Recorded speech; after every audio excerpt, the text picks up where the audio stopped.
Hey everybody, it's NeekaPod here, and this will be the second edition of the kind of podcast form that we got going on here. The first one was all about World of Warcraft.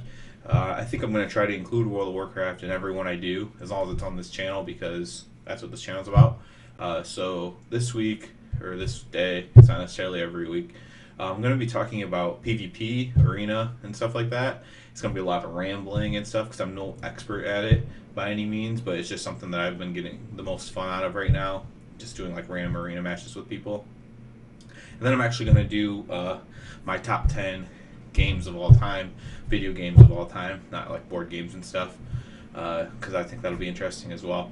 There's some that didn't make my list that, for nostalgia reasons I wanted to put on, but it is what it is, and we'll get into that after I'm done talking about World of Warcraft. So basically, I just wanted to kind of ramble on a little bit about all the different classes, the scaling of PvP, and everything like that. First thing, I guess, is I kind of want to bitch and complain a little bit about about healers in World PvP. Man, the crap's just completely out of hand. So, uh, how since the beginning of the expansion till now, in the beginning of the expansion, it could be like a discipline priest could just destroy everything. But even in the beginning of the expansion and now, like a resto druid, maybe they won't kill you, but you can't kill it. It's impossible. Um, Even having more gear than them doesn't matter as long as they're a skilled player, of course.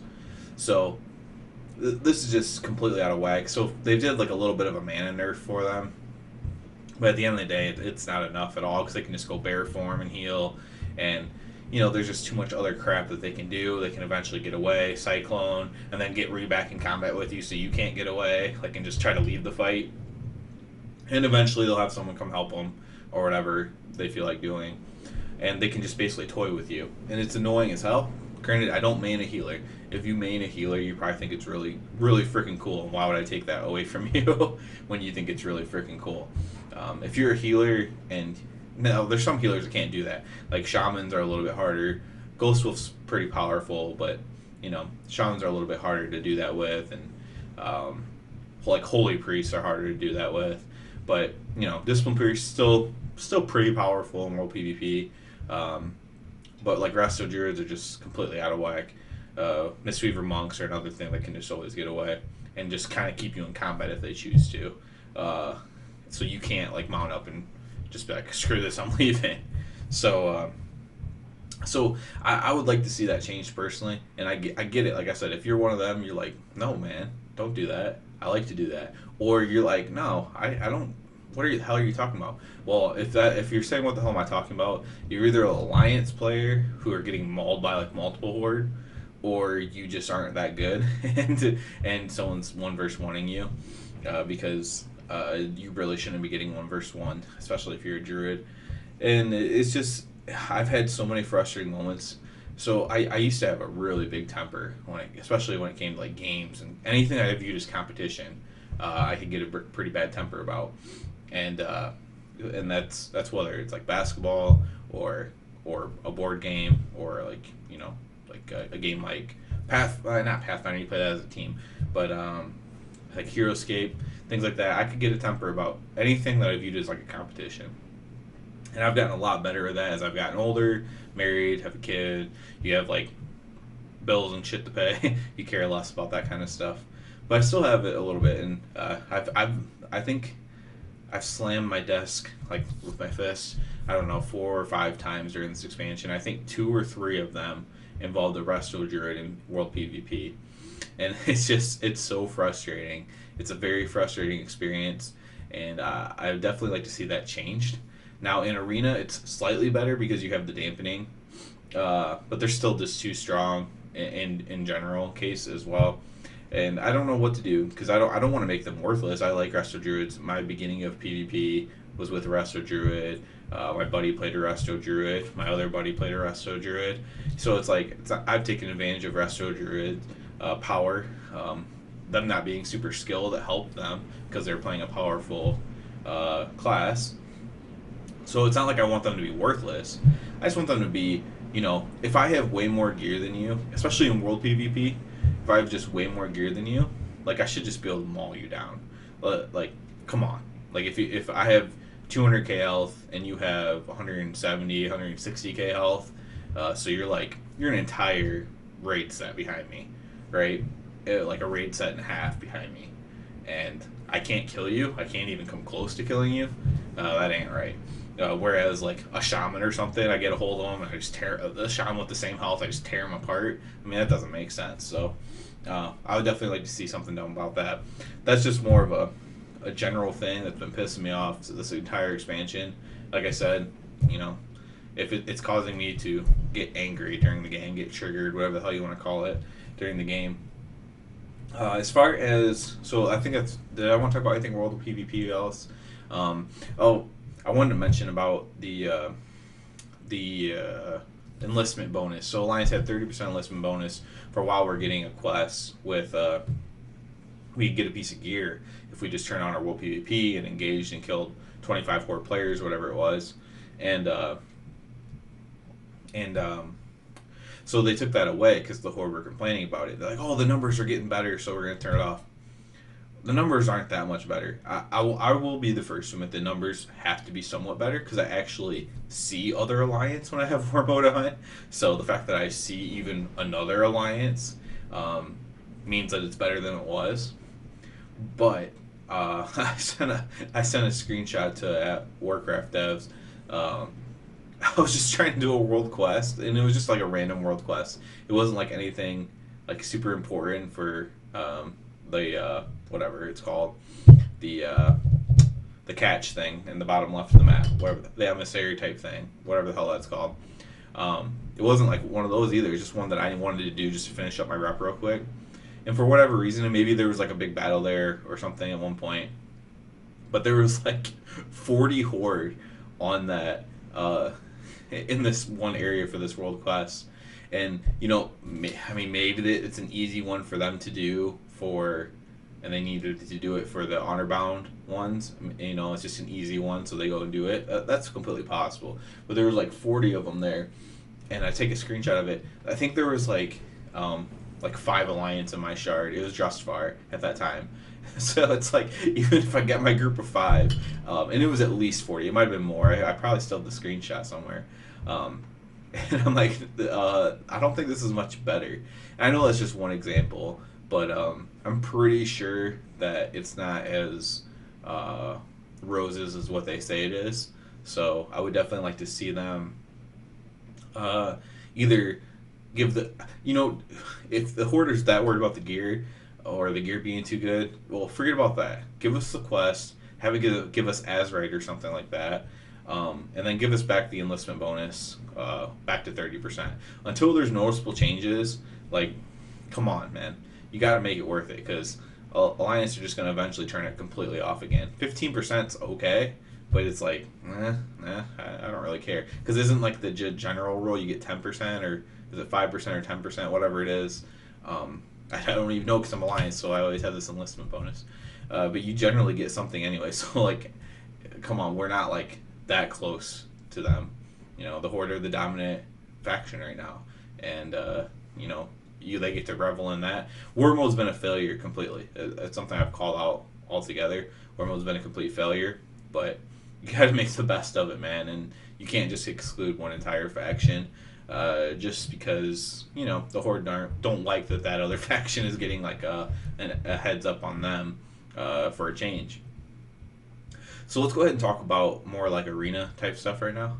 I might bitch about something Battlegrounds too, but so I've just been doing arena with random people. So I found out that doing arena with random people and no mics, I can get to about the same rating as I could with my real life friends, which then led me to the realization that my real life friends are really bad at World of Warcraft, because what's happening is I'm completely carrying these games. Because you know, if someone cares about their rating, they're not just going to do it with a random person with no prior gladiator experience and no like and not even using communication. Now I'm fine with using communication. I'm going to, because I'm gonna at least try to get to 1600. I'm like at 15 something right now.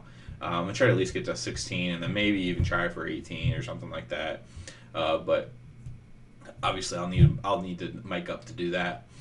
and or maybe I'll even see if guildies want to do it or anything like that. But I just find it funny, and it's nothing against them, but it's funny to me because I always thought they were really good. Like not really good, but like I thought they're just like a step below me, and like they were contributing almost as much as me. Because I'm much better at a raid mechanic and doing raid stuff than I am in an arena, but I'm still decent in arena, right? So I thought they were just like a step behind me because in raiding they were just like a step behind me, and like some of it was just like computer difference too. Like maybe I had a slightly better computer than them. And I'm like, yeah, I'm just slightly ahead of them. But when it comes to arena, yeah, much better. And yeah, I guess I've just always carried people my entire time doing arena. I would love to find an arena partner who is better than me, which isn't hard to do. There's got to be thousands and thousands of them. Um, and I think that would be a really fun experience for me to find someone who's just better than me, and then I don't have to feel like I'm trying to carry. A lot of times when I play, I feel like I have to just like, okay, what's the comp that we're facing? Okay, we got to kill this because I can solo the other one because my partner's gonna die or my partner's gonna be worthless. So you do what you can. We got to kill this thing, and then I will kill the other one by myself. And it's just kind of how I've always been, just because of my partner. So I'd love it if it was more like, oh no, you just work on interrupting and slowing this guy while I do this, and I would like to be that secondary role, you know. I don't mind that. I don't always have to be a leader. I don't always have to be, you know, the best or anything. I don't mind following orders and you know, being the secondary role either. So I think that would be kind of cool to do as well. And I'm sure maybe I'll find that if I, you know, open up my horizons a little bit more inside the arena and all that kind of stuff. I've been doing it on my Rat Paladin and Demon Hunter, which are both, you know, pretty strong, especially solo 1v1 classes. You know, Rat's a little bit slow. Demon Hunters have more mobility. But I've been having, you know, similar success on both of them, similar win rates and stuff like that. My Demon Hunter's not quite as geared, not quite as strong weapons and everything, but still having pretty good success on that. It dies a little bit faster than my Paladin as well. Excuse me. But it, you know, I'm having a blast doing it. Really, Demon Hunter is extremely fun to play. By the way, if you're a purist that hasn't done a Demon Hunter yet, just do it. It's fun. It's really fun to play. I think I actually have 3 Demon Hunters total. I had 2 on my old server because I just needed them for professions, and they just start at such a high level that I just made a second one. I had a tank and a DPS, and then I made one on my new server, Sargeras, newer server. I've been here for a while now, and just basically for the same reason, because it was already going to be close to, you know, closest to 110 anyways. And but I really enjoy playing it, frankly. So that's been really fun as well. So so I've been doing arena with these people. I will say this: the same. I would like to see a little bit of balancing better in arena, and everybody's going to say that, right? But the same things, it's to me, it's the problem is the same things are the strongest always, year after year after year. Now, is that because like the top arena teams like it that way, or like what's the reasoning for it? I guess, and maybe, and you know, this isn't something I've dug into. Maybe there's like a blue post or a video somewhere where they're saying why, but why is Mage Rogue always like overpowered? Why is like why is these mage casted greater pyroblast with like a prop paladin or something guarding them? It's, I mean, it's really niche. Don't get me wrong, but like, come on, man. Like some things are silly. Why do paladins have no recourse against a mage? It just makes no sense. A paladin should just tear through a mage, frankly. And you know what has happened over time is they've given warriors more and more tools to not be kited, and they've made paladins basically death knights. So paladins are death knights that have, you know, holy damage instead of frost damage. That's a ret paladin especially. But that's, you know, I just disagree with that completely. But that's just my opinion. I'm biased because I play ret paladin. I get it. But the same things are always strong, like Mage Rogue, Resto Druid, you know, Disc Priest with whatever, or Disc Priest with a Warlock or something. I don't know if that's currently strong, but it's something that's been strong in the past. And These teams are always so powerful, and then you have these classes that can just always get away because they're just way too fast with too many movement abilities, like druids and monks. They can just always get away. And basically, I know what they've tried to do is they've tried to make each class a little bit unique. Their whole thing was let's make every class bring something to the table. But okay, so what does Rep really bring to the table in A2 verse 2? It brings high burst damage. Um, it brings some utility, right? You can give Wisdom or Kings. You can off heal. You can throw a Bop. So you have some utility, which is nice. Don't get me wrong. You have no escapability. You can't just escape and reset at will. Not to say that you can't ever escape. I've escaped and reset, but it's not just like you can't just do it at will. You have no like ultimate survivability. You have your bubble, of course, right? But a priest can dispel it, and like you don't just like it's not like an ultimate survival like a druid's tree form where they go tree form and they just instant cast heal themselves all the way up. If I cast bubble, I still have to cast flash of light, and I'm gonna burn through all my mana doing it, and I might not even have enough mana to max out my health. So it's one of those things where it's like it's not an ultimate survival. It's almost like, in all honesty, for PvP, Bubble's an offensive ability now. It's not even a defensive ability. You pop it like during your wing, so you can't be CC'd. That's probably the best time to use it, and that's a way to use it for sure. But like Reds just don't bring much to twos, honestly. No mobility, no getaway, some utility, good burst damage, but like easily kiteable, can dispel the freedom off. You can dispel Bop off too. Just not super useful class. Same thing could be said about a lot of things like Death Knights. Like Death Knights, I actually get excited on my Paladin because I can just destroy a Death Knight 1 versus 1 right now.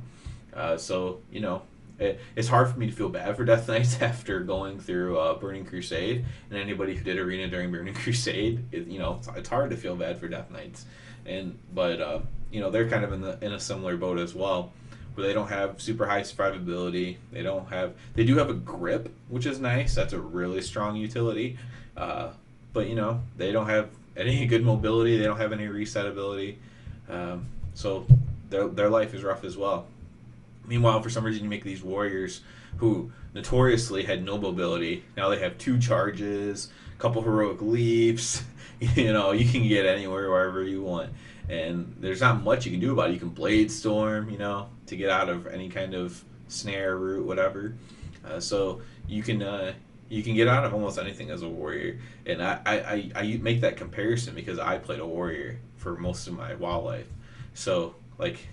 and now I'm not playing one when, or at least maining one when we have all these tools in this toolkit to get around and do everything, which is kind of crazy to me in general. What else do I want to say? Rogues are silly strong still. I mean, come on with the rogue shit. Come on, Blizzard. Especially when there's multiple specs that can be played and they're all like decently good. And some people are like, well, subtlety sucks. And subtlety probably does suck. But the thing about it is you can still make it work. It's just a different strategy, really. It's just like with raid DPS, right? So Ret Paladin's been at the bottom half for the entire expansion. I don't see that ever changing. We're always going to be towards the bottom. They have no interest in making us strong. A rogue, one of the rogue specs will always be like a top 5 one, if not 2 of them. And it's just so stupid that they can't figure that out. Or why is it that let's do a random class. What class isn't notoriously known for PvP? Because like Holy Paladin's known good for PvP. Is it currently Death Knight? Demon Hunter's good.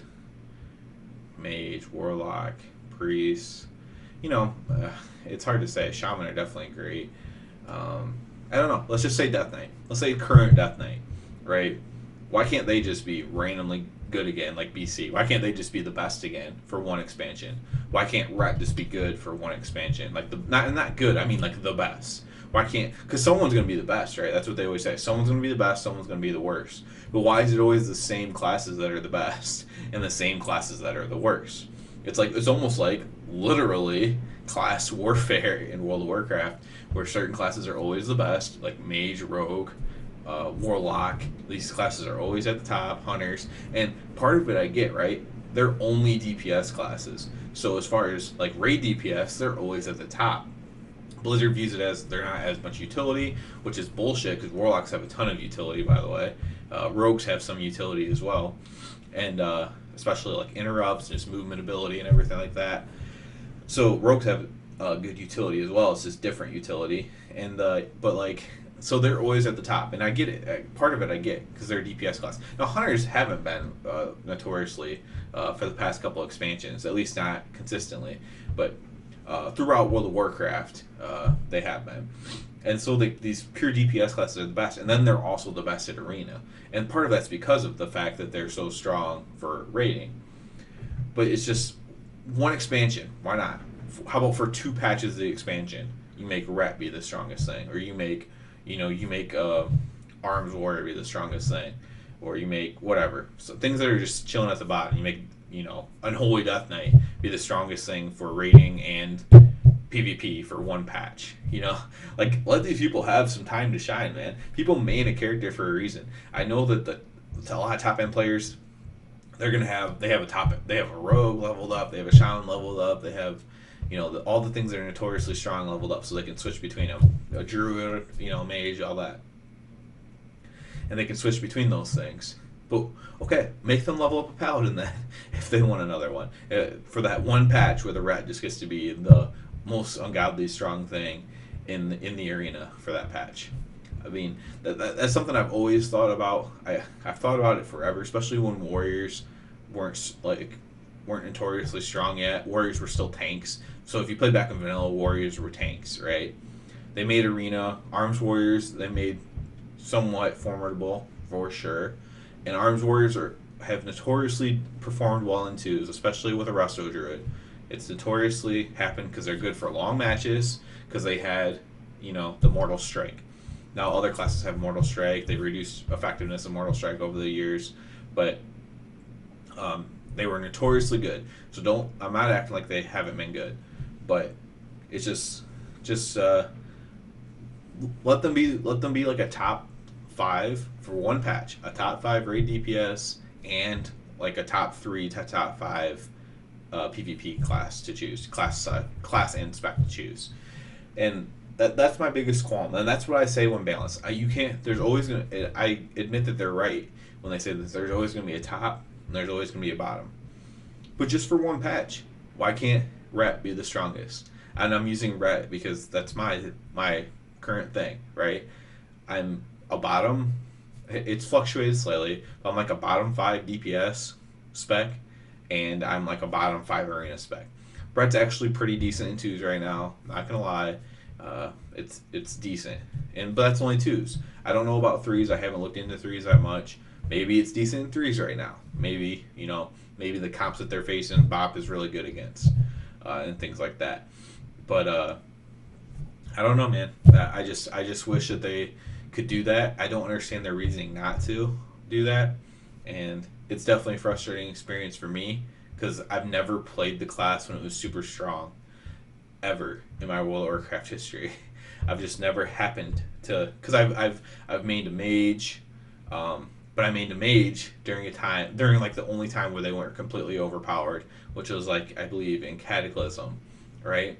So they still were good. Don't get me wrong. It's like mages have never been terrible. Like a frost mage has never been terrible at PvP, right?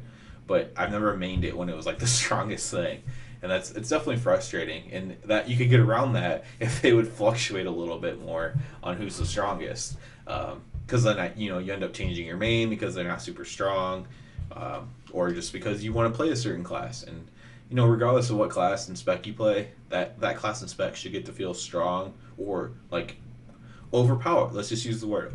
They should get to feel overpowered for like a patch, right? Everybody. So I mean, what's the top thing right now? I'm not even sure. I haven't looked super recently. I know rogues are up there. I think shadow priests are up there.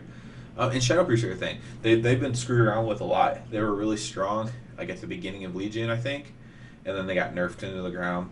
But they had a patch where they were really strong, and if they want to give them this patch to be really strong, I'm fine with that because they're not notoriously really strong. So give them a patch to dominate it. I'm fine with that. I'm completely fine with that personally. So that's about a good amount of time talking about that. I want to get into. I don't want these to be too god awful long because, frankly, I'm not that interesting. But I do want to get into my top 10 games of all time, top 10 video games.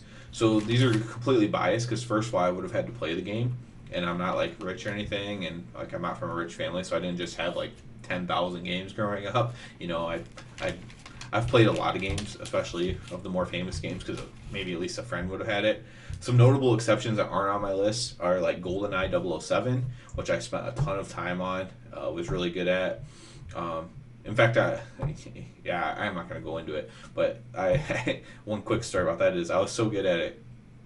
I actually used to, at school, and I should have charged money for it or candy or something, whatever kids charge for.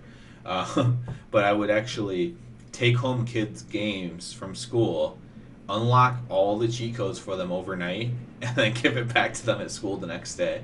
What a fucking nerd am I, right? So that's a notable exception off the list. Another notable exception for nostalgia reasons is like the TMNT games. Honestly, I'd have to look up what the one specific one that I'm thinking about was called. I know it has like a surfing level where you surf on the waves or whatever. That's a notable exception. A lot of the older games didn't make my list. Contra was a noticeable exception from my list. But these were basically how much time I put into them, and that's also skewed because I didn't have as much time to play as a kid as I did as I got older. Because you do different things as a kid, you have different school responsibilities.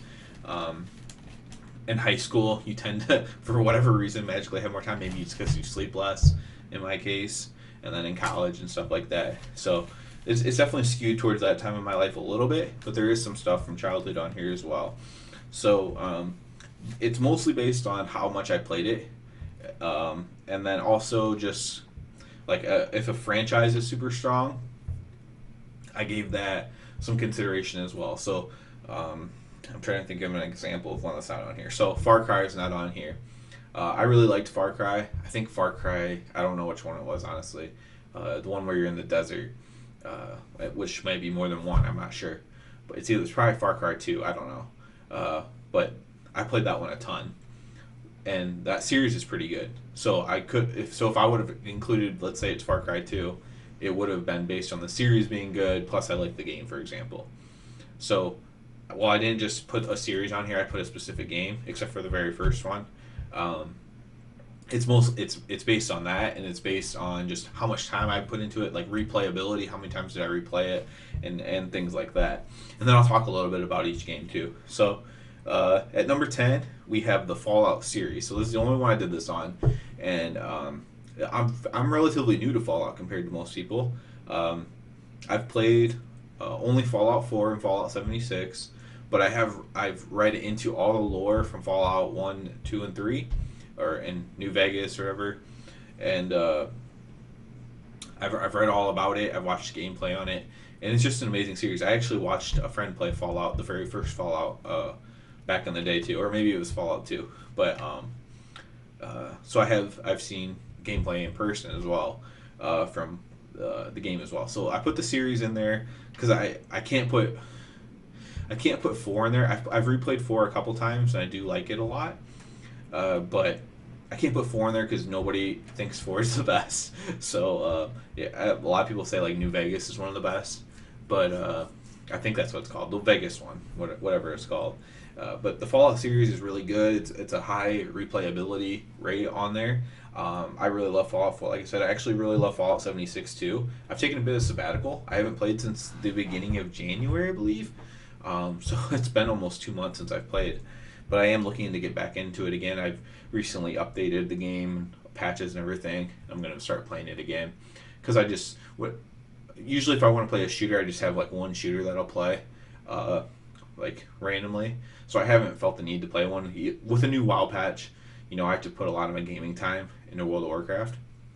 Because, I'm trying to do my Mythic Plus 10 every week. I'm trying to get my Conquest capped every week. I have 2 nights a week I have to raid. So, that's a lot of time, right? That's a lot of time for anybody. So, don't have a ton of time to play other things, but I am going to get back into Fallout 76, and I really love Fallout 76, actually. It's had some bad reviews, but they've improved it a lot, and they've actually made more improvements since the last time I played at the beginning of January, so I'm looking forward to booting that up again, maybe this week. At number 9, I actually have a game. Out of all these games, I've played the least, actually, but it's such a good game, and it's Myst. So, if you don't know what Myst was like an old school game where you like gave commands. So they made a newer version, a slightly newer version later on, but the original Myst, you literally would like give commands like go forward kind of thing, and you would go forward and be like you've walked into a jungle that's this and this and give you all these details, and it was like a puzzle finding game, and to this day it was so interesting. I only played it as a kid, right? So I actually played the remastered version as well a little bit, um, but I only played the original one as a kid. That's when it was popular, and I mean a kid. And I'm a smart guy. I'm high IQ kind of guy, and I was able to play it as a kid. But I'll always remember, I I was getting really frustrated with the game. So like I said, I had a temper, right? And I was getting really frustrated with the game, and I told it. So it's like you're at the edge of a cliff. You look down. There's a giant river or something like that, and I don't know. It's like surely you'll die if you go forward. You must go back. And I typed in like go forward or whatever I had to put in. I don't remember exactly what you put in, but go forward. It's like you'll die if you do that. And I did it again, and it said no. And then like I remember typing in or putting in just like go or I'm going to destroy the game or something like that. Like just something a little kid would say. And it said you jump to your death.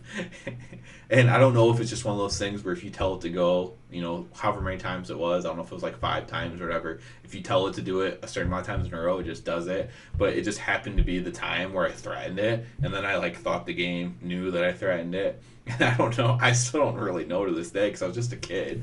But that was an experience that'll stick in my head probably forever. And it was a really good game. I don't know why. I know I looked into it actually. It's because the people who own the rights for it just never were like interested in putting it out again. It's just kind of fallen to the wayside. I know there was a game that was supposed to come out that was similar to it. I know it didn't have like any funding though.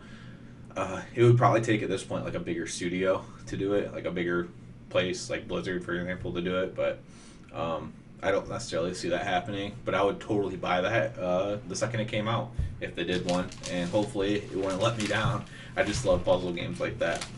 At number 8, I have Mario Kart 64. So I didn't even really include franchise in this because I know they still make Mario Karts. I can't vouch for them at all. I don't have a Wii or a Wii U or anything. Actually, technically have a Wii, but I don't have a Wii U. And so I've only played it on 64. This is a game you could have played when it was new on your 64, or you could have played it 10 years ago, or you could play it today, and it's still really fun. Tons of replayability. Can play with friends. I mean, that's the best way to play it, obviously. It would have been cool if somehow you could have played it online, even. That would have been kind of cool as well. Although back in that day, it would have been way too laggy to do a racing game online.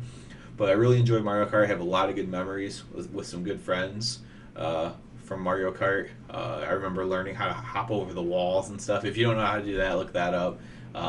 You'll really destroy your friends next time you play them if you learn how to hop over the walls.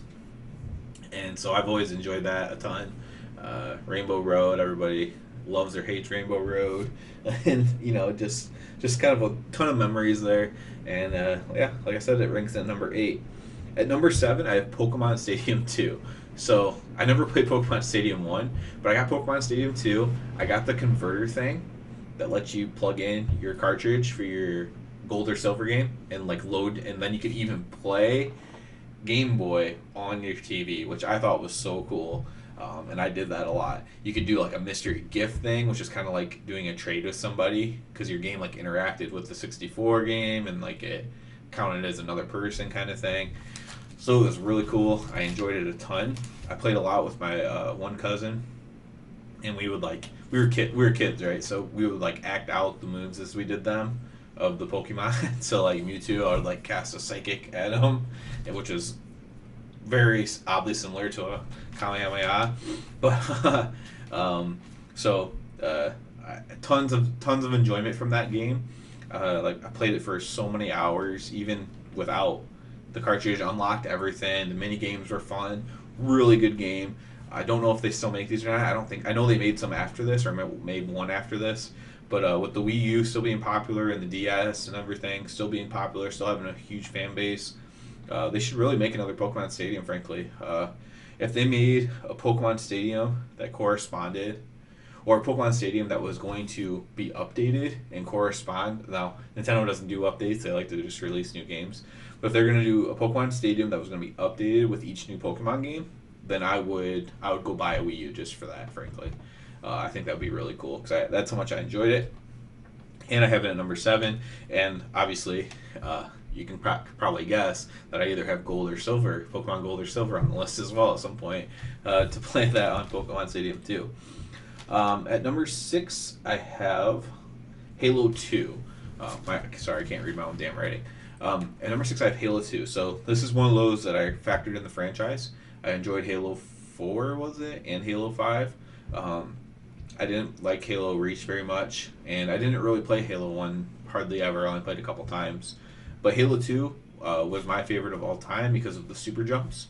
That was my favorite thing to do. Again, there's a lot of nostalgia there, but like I said, I've played some of the newer ones. Well, I played the newest one even with friends and stuff too, so I have nostalgia there too. But Halo 2 specifically is the one that makes my list. Just the super jumps in general were so fun. I'll share a story from this one as well. So me and my close friends were all pretty good, like you know, probably top 1%, 5% players. I think we were like mid high 30s in Team Slayer together, and that's without cheating. So you face the modders and everything on Halo 2, and so we're pretty damn good. Not the best, but pretty good. I was really good at 2 vs 2 specifically, but I held my own in Slayer as well, and we learned how to super balance. We learned how to do all this stuff. We played online all the time, and we would skip school in high school to play. And that's how old I am. Halo 2 was out when I was in high school. So a lot of you are like, that was out when I was 4. But Halo 2, just a great memory from Halo 2. So me and my close friends were really good. We also had other friends at school who weren't as good. They weren't into gaming as much as us, but they really liked Halo, or maybe they just really wanted to play with us, kind of thing. But anyways, so they weren't very good, and a couple of them we were playing Slayer with a couple of them, and or maybe we were even playing like the capture the flag specific Slayer, whatever the hell that was called, and where it was like objective based only, and so we're playing a game and it's capture the flag, and we just need to capture one flag to win, and we're on offense. We need to capture, and my buddy gets the flag, one of the ones that's really good, and I'm like giving him cover. We beat them 2 vs 4. Our other 2 buddies were dead, and we're running with the flag. I'm like trying to give him cover, shooting from behind, and out of nowhere, my other the 2 that weren't very good at the game, they come driving up in a warthog. Get in. So my buddy gets in with the flag. I just charge at him to suicide myself to buy them more time. Whatever, I don't even remember if I killed them at all. I was just dying laughing. And they drive off, and they get like hit with grenades and stuff as they're driving. The warthogs flying everywhere. But they end up scoring with just a couple seconds left for the win. And the driver specifically, he was so pumped about it, and it was really cool. It was again, a memorable experience like that is gonna have you get on my list. Just a really cool thing when you see someone who's not very good at something do something that's really cool and really good. For me, I like to see other people succeed. Like I want to succeed myself, but I like to see other people succeed too, especially if I like them and they're good people. And it was really cool how happy he was in that moment. I bet to this day, so he doesn't play games at all anymore. I don't even really talk to him at all. I think I'm friends with him on Facebook or something. But I bet to this day, I bet that's one of his gaming highlights of his life. Not highlight of his life, gaming highlight of his life. So at number 5, I have Fable, the first one. So this is another one where I like the entire series personally, but I just put the first one on because that's the one I replayed the most. Although, is it Fable 4 that I replayed multiple times as well? But Fable 1, I actually once forgot to eat for like 2 or 3 days, because I was playing Fable because my buddy let me borrow his. I didn't even own it. He let me borrow his, and I just sat and played it because I didn't want to. I wanted to beat it before he took it back or whatever, and he didn't care. He just let me keep it longer, I think, anyways. But excuse me. So he let me play it, and I just played it and played it and played it and played it. I replayed it then because I think he just let me keep it for like the entire summer kind of thing, and I just played it, and played it as good, played it as bad. I just love the whole chicken chaser chases chickens. Just it's funny and everything like that. And then like the newest one, I think was Fable 4. I can't keep track of the ones that they put out that were like they tried to make them online and stuff, and they kind of sucked. Like they just need to keep releasing the game, right? It's like kind of like Fallout. I like Fallout 76, but they still need to make a Fallout 5, and they need to make a Fable 5 and have it be Albion and continue storyline and shit like that. But I absolutely love Fable. I can play. I mean, just talking about it right now actually makes me want to go and play it on my Xbox 360. So, just I absolutely love that game. I don't necessarily have a good story for that one, other than just forgetting to eat for multiple days while I played that, and then being like, I'm really freaking hungry. I'm also really tired. Uh, at number 4, I have a game that not a lot of people probably have heard of. It's called Goemon's Great Adventure. I believe that this is a sequel to a first Goemon game. I'm not positive on that, but I never played the first one. If it is, Goemon's Great Adventure was a great game for N64. This is a game that honestly, if you like a game like, because it's a scroller, so you scroll left to right like Mario. Think of Mario. If you like that kind of game, you're gonna love this game no matter what. And then what was cool about it was when you went to a city, it was still a scroller where like it scrolled, but you could go back and forth and down alleys, and it would turn, and it was like the beginning of that kind of game where it was more of a three-dimensional world, and that was really cool. So a ton of good memories. I think I beat this game, I don't know, 4 or 5 times. We eventually looked up online how to unlock all these different outfits and stuff for the characters. There's 4 different characters. You can play with 4 people. I always played with my one cousin. Definitely a great game. Enjoyed it very, very much. Just so honestly, like it was a struggle for me on which game to put number 1. And this is Fable was close, and then this one, it's just like, man, I played this so many times. It's a long game to beat. It's not a game you beat in a day, right? Like maybe now as like a experienced gamer and having beat it 4 or 5 times, maybe I could beat it in a day, but I'd have to play like all day, and I don't have all day to play, right? So I don't know. It's just one of those games. It's like a we would take me and my cousin would take a weekend to beat it, and we would play like 8 hours a day. So we would let's say we played like Saturday, Sunday, that'd be 16 hours, and then the next weekend, or it may be like the third time we beat it in that time, but like the first time we would have beat it, I actually bought memory cards for N64 just to save the stupid game, and I had one saved, and you had like 4 slots on the back of these N64 memory cards, and I would have like different games saved on each one, so we knew where to pick up from and which characters were being. Just great times with Goemon. Check that game out if you're into retro games at all. Check out Goleman's Great Adventure. I definitely recommend it. It's a really good game. At number 3, I have World of Warcraft. I could have easily put it 1. Honestly, I didn't because how big of a fanboy can I be? So I didn't want to put it number 1. But in terms of playability, there's no game that I've put more hours into. There's no game that I've made more memories on, that I've made more friends on, and lost more friends on. It's a game that's always going to be close to my heart. After it dies, hopefully they make a WoW 2. I can only hope, right? It's a big part of my life. It's like I have my wife, I have my son, and like if you don't count like bills and responsibilities and stuff like that, and then it's like Then is it World of Warcraft? I mean, World of Warcraft has been there for me more than any of my friends have, frankly. More than any of my family members outside of my wife. So, I'm getting emotional. Not really, but I could though. It's a big deal for me. It's a big part of my life. It's a big part of a lot of people's lives, and that's why I hope that if and when it does end, that they put out a second one, right? Put out another MOBA or whatever. Is it even called a MOBA? I don't know. Just put out another World of Warcraft type game, right? And call it WoW 2, whatever, with better engine and everything like that. But hopefully they do that. That's my hope. I don't know. I'll have to get into something else, I guess.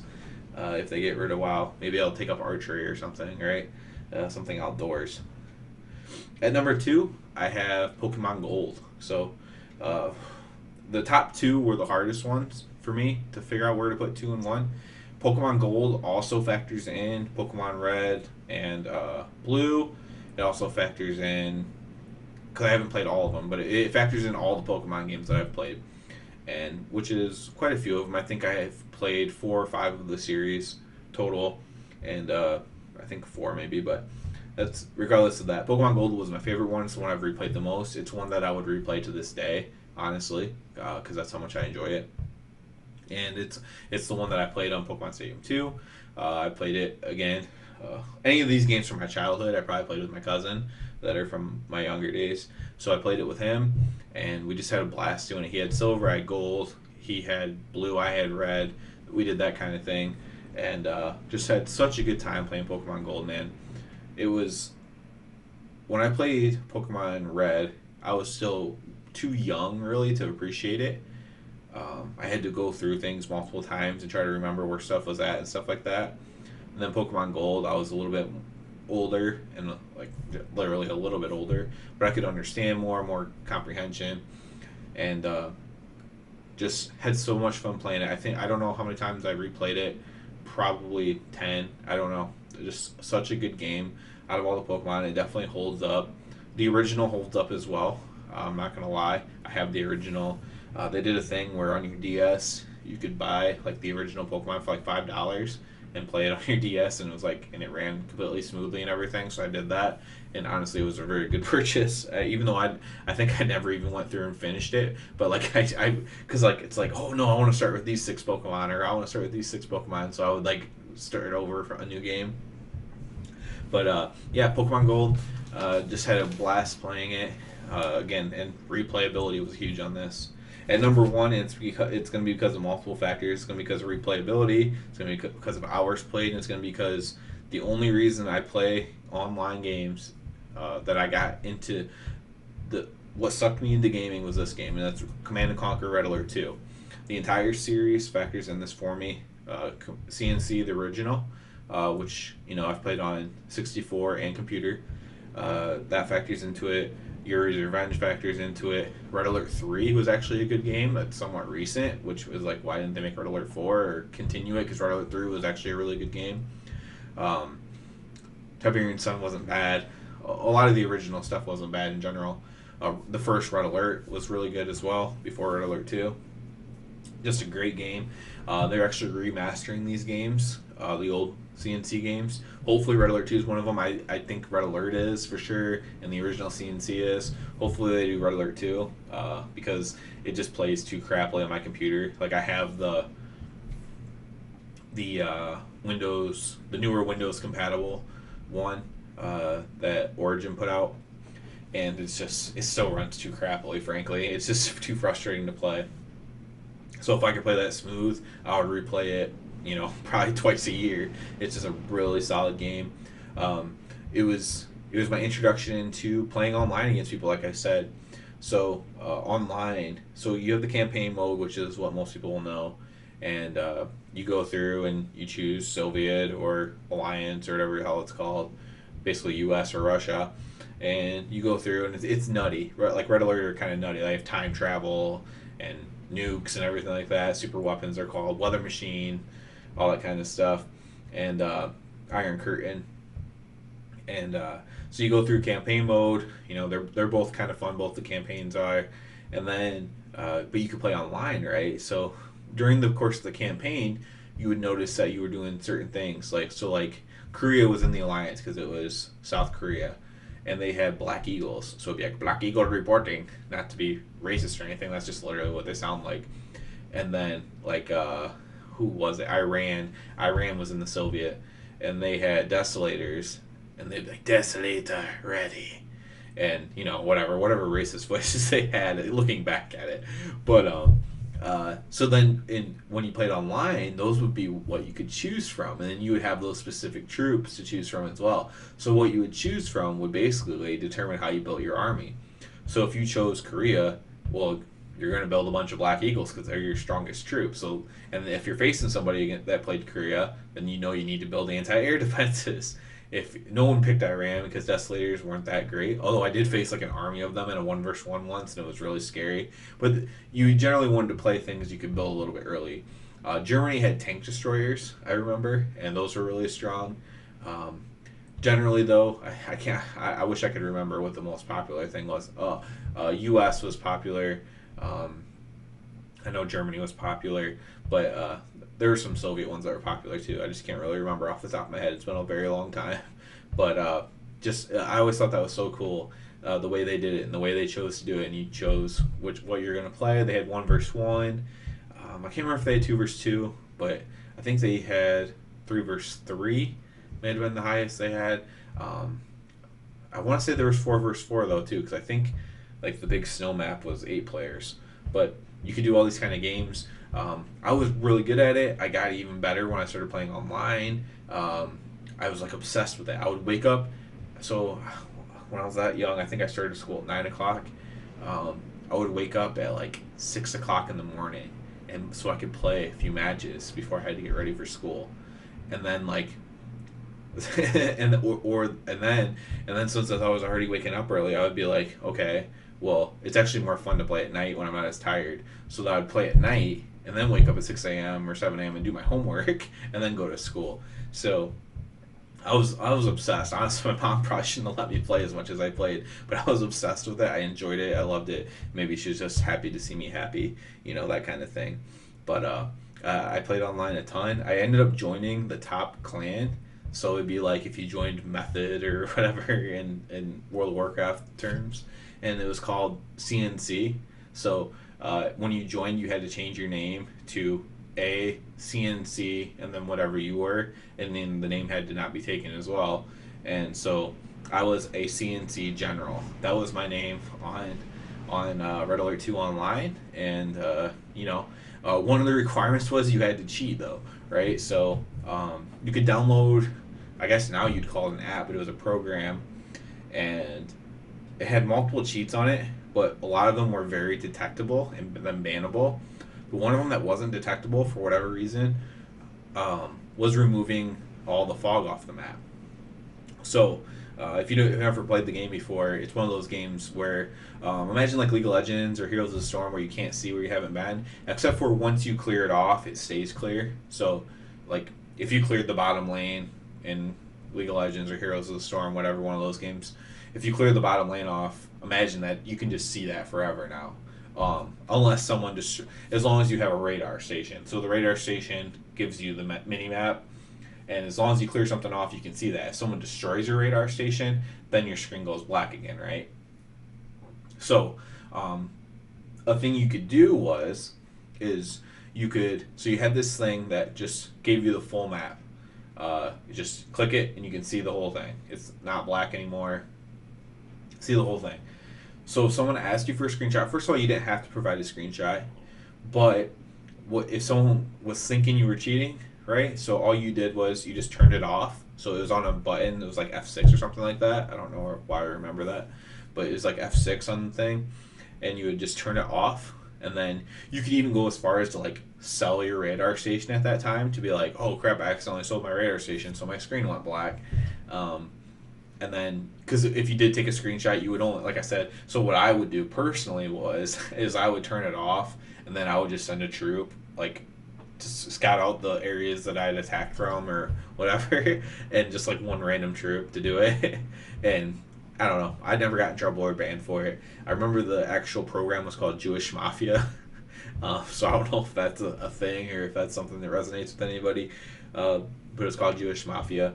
And that's really what got me into playing online. I was really good at it. I really enjoyed it. I didn't play with any real life friends. I only played with random strangers online. There was no mics or anything. Like, I'm sure some people were using mics and stuff, but I wasn't. Um, there probably was something similar to Ventrilo, I guess. But I was just a kid anyway, so I wouldn't have wanted to. I became AOL friends with a couple of them. This was on dial-up, by the way, so that's how far back this was. Luckily, I had a decently stable dial-up connection.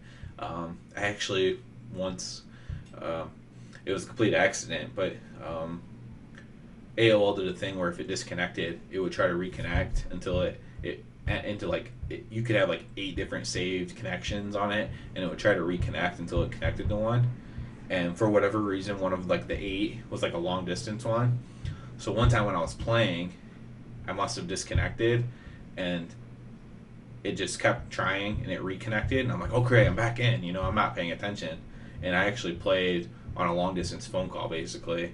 Luckily, my mom just ended up refusing to pay it because she's like, it was a complete accident, right? It's just my kid; he doesn't know what the hell he's doing. I know I'm not paying this bill, so she just canceled it or whatever, and they didn't make her pay, I guess. So, luckily, we weren't very well off money wise, so uh, kind of a stupid mistake by me, but I was just a kid, and I'm talking like, I don't know what, 10, 11 years old, something like that. So, stupid by me, but it is what it is, I guess. Those are some of my memories from Red Alert 2. Those are my top 10 games. A lot of noticeable things off, like I said, 007, Ninja Turtle games. There's a lot of classics that some people always mention, like Diablo games. I played the original Diablo. I don't know. I liked it, but it wasn't necessarily for me.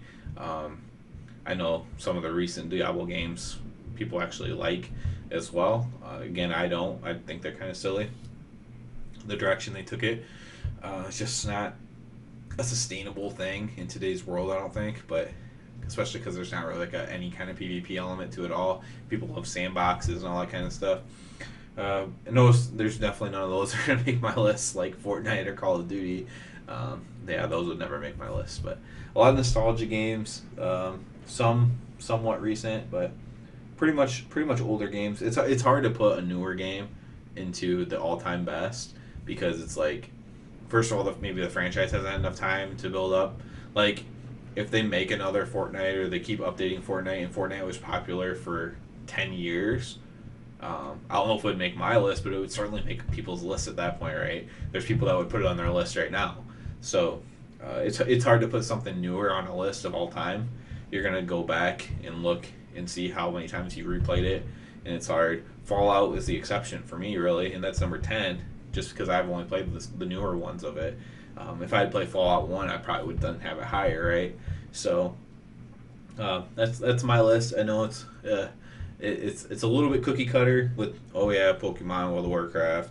They also have some things like Goemons and Red Alert, Red Alert 2, which a lot of people wouldn't have on there. So I don't know. I think it's a pretty good list. That's mine. It's all opinion based. Someone else could have a top 10 with none of mine in it, and I guess I'd disagree with probably at least one or two of them or something. But you can have a good list. It depends on what you're into. You could easily put a game like Madden on here just from franchise power, or like the 2Ks and stuff, just because of franchise power. So there's no sports games on here. I'm actually a really good Madden player. I could have easily put Madden on here, but because I already was picking Fallout with franchise, I wasn't going to put Madden, the entire franchise since 1992 or whatever it was. That's a little bit. That's like putting The Simpsons as the all-time best TV show. Which if you want to make that argument, that's fine. But you're just kind of saying, well, it's been on TV for a hell of a long time, hasn't it?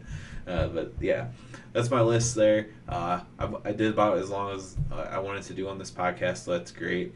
If you do for whatever reason find this entertaining at all and you've watched till the end of it, I mean, hats off to you first of all. But please subscribe. That helps me out a lot. Get anybody else you can to subscribe. Subscribing helps me more than anything else right now. More than liking, more than sharing, more than commenting. Subscribing. I know it's annoying to subscribe because you might already have a ton of subscriptions to other shit. So that like are more popular shit or better shit than me. But if there's like one person that you want to help out that's smaller, hopefully you can make it me, because I'm begging you to, I guess, or asking you to nicely, whichever way you want to look at it. But yeah, that helps me out a lot right now. I need to get up to 1,000 subscribers. That's my goal, and definitely a little bit slower getting there than I would have liked. But it is what it is, right? So I enjoy doing this anyways. It's fun to do, especially if you can't sleep or something like that. It feels like you're being somewhat productive. You're putting your thoughts out there. I guess if I died tomorrow, my son could go back and figure out what my top 10 games were. So that's kind of cool too. So yeah, that's about it for this one. Who knows when the next one will be? I wish I could promise to do it every week. Not that anyone really cares, but I definitely can't do that at this point.